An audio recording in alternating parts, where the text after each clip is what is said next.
Hello everyone, welcome back. Thank you so much for joining me. So today, what we are doing is, I thought it'd be interesting, right?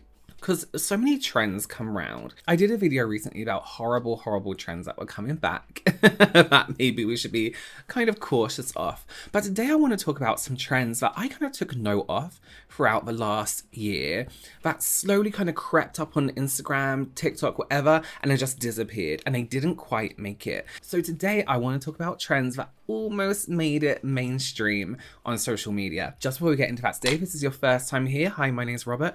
I'm a professional makeup artist. On YouTube and also real life, and it's my goal to help you become a pro yourself or just someone who's really good at makeup. So if that sounds like something you are interested in, then do please consider subscribing. You can follow me on TikTok at Robert Welsh MUA for more quick snippets and makeup things. Okay, so let's start with our first almost trend, and that is going to be the line under the eyebrow. This was a really cute trend and it was really simple. It was literally drawn on a line almost from here, but like filling in most of a room underneath the arch. So you just had this sudden streak of color and I thought it looked really nice. And I think now with graphic liner coming back a little bit, it is something that could potentially work a little bit more with our looks and with what's going on social media at the moment. But can you imagine like this, right? This eye look. Oh, maybe it wouldn't work so much. Maybe like a light blue underneath the brow, just a line of light blue, just to add a little bit of depth and dimension. Maybe you can like double up in that light blue on the inside corner. That would be really cute.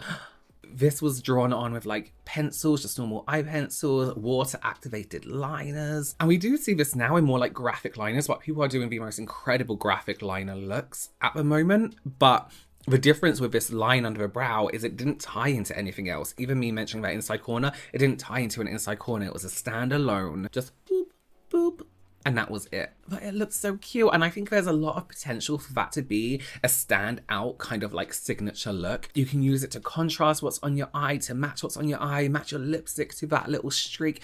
It'll be so cute. It would be really cute. I think that would be a really nice thing to come back. It was only around for like a week, like most of these trends. Talking about just random lines, our second trend that didn't quite make it was a line on the ear where you would just draw around the shape of your ear. This was really cute, and I saw many people like replicate this look. It was really cute, but here's the deal with doing makeup on your ear, especially like a graphic line. How do you get it like a solid line without it looking like I've just drawn shit on my ear? You know, it must be very difficult. I think maybe again with like a water activated liner and a really fine brush would be a really cute idea, something like this. This is from the Spectrum Katie Jane Hughes collection. A liner brush like that could be a really good idea to do, but again, you can match it into your earrings, you can match it into that brow line, your lipstick, your hair color, an accessory in your hair. I think in the future, you know, we're becoming more experimental with makeup year by year. Maybe it'll branch back out into that. Oh my God, we're going to see people doing shit on their neck. It's going to be great. But when I saw it online, it was almost just like this perfect little ear accessory. It looked really classy. It sounds like it could look quite like arts and craftsy, but it did look really classy. You know, I think it'll be really cute. Almost like you just dipped your ear in paint. And I think it just looked really nice. And like, why would that not be a thing? Like, we put loads of like different earrings on our ears, like the bars, the ones that kind of like drip down like this, that look really great. I think a little bit of makeup on the ear wouldn't go amiss, right? Now here's something that was trending online but was almost impossible to replicate in real life because of how impractical it was, and that is velvet lips.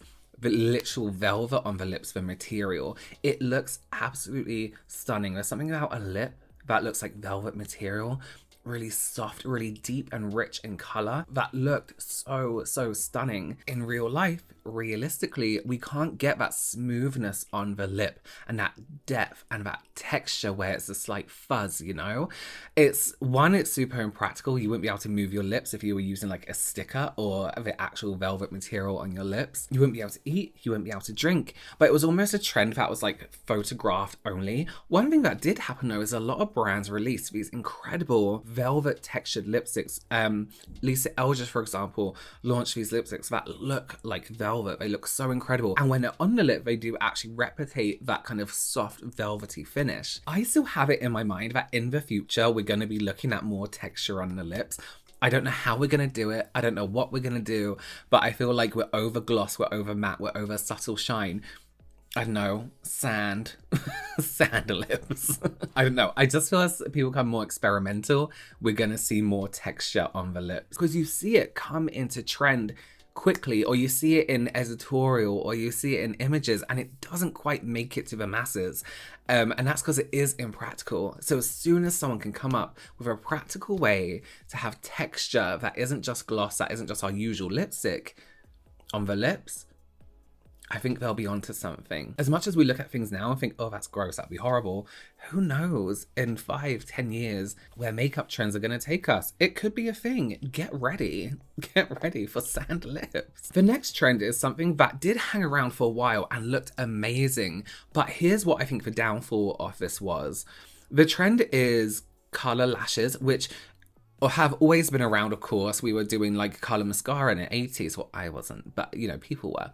But recently it came back into trend where people were doing very monochromatic looks and it looked amazing. They were doing these bright, colorful lashes with the same color eyebrow, with the same color lip. Now, here's the deal though. With that kind of option, whether you're doing a monochromatic look or not, I think you kind of limit yourself in what you can do with your whole makeup look if you're using color lashes. Imagine having bright red lashes, for example. You're going to have to make sure that the rest of your makeup goes nicely with the bright color of the lashes. Your blush is going to have to work with it or completely against it.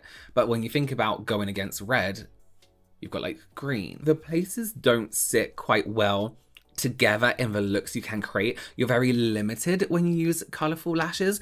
A little tint of color on the lash is nice, you know, like blue or purple. And I did wish there was a way to make those colors more dramatic. But when it's something as big and obvious as a false lash, especially now when they make them like false, like minky kind of textures and shades, I think you have to be very careful, and therefore you are very limited in the looks you can create. Your choices most of the time would be, say my look was this and I had blue lashes on, right? We could go for a red lip, but then it starts to look costumey. Or you could go for a blue lip again, but it starts to look costumey. It doesn't, it's on that borderline of like party look, party lashes, you know, you get from like party world, and then actually having like a look that's kind of like, oh yeah, that's really cool, that's really nice, you know? So here's another trend that didn't make it, and there's actually two sides to this, and I kind of see why. And one of them, you remember when everyone was doing like crazy brows? Oh no, everyone was like editing braids into them and all this kind of stuff. This trend kind of creeped up from that, and it was a double tail on your brow. So people were drawing like another tail out this way, another tail down this way. And here's a few reasons, right, why I don't think it caught on. Reason one, because it was a shit idea. Let's be real, it was a really bad idea. But number two, with brow trends changing so quickly, brows are now, the trend is to have them going up this way, right? So where are you going to draw your tail to be cohesive with a brow? Up this way? You can't have like your brow, you know, although your tail's going down here, imagine now drawing a tail out here, all the brows are going in the wrong direction, and we want that fluffier brow. However, with skinnier brows coming back in, I know it looks great on some people, but it's bad memories, right? With skinnier brows, this could be something again that might creep in. That double tail, I don't know why. But, you know, graphic liner can become part of a brow. So watch out for those double tails. Even with liner, people were doing double tail liners, which was actually really nice. It would have one up here, you know, one underneath a little bit shorter, which has always been a look like editorial wise. And I think that's something that people are more confident in doing and more happy in doing. People are willing to experiment a lot more with things like that. Okay, well, this was a really, really quick one. I would love to know if there were any trends that you noticed on social media that were kind of creeping up and then just completely banished into thin air, because I know there's been a lot, and I have a feeling there will be hundreds and hundreds and hundreds more. Thank you so much for joining me. Please give this video a thumbs up, consider subscribing, follow me on all the social media platforms if you want, and I will see you very, very soon. Bye.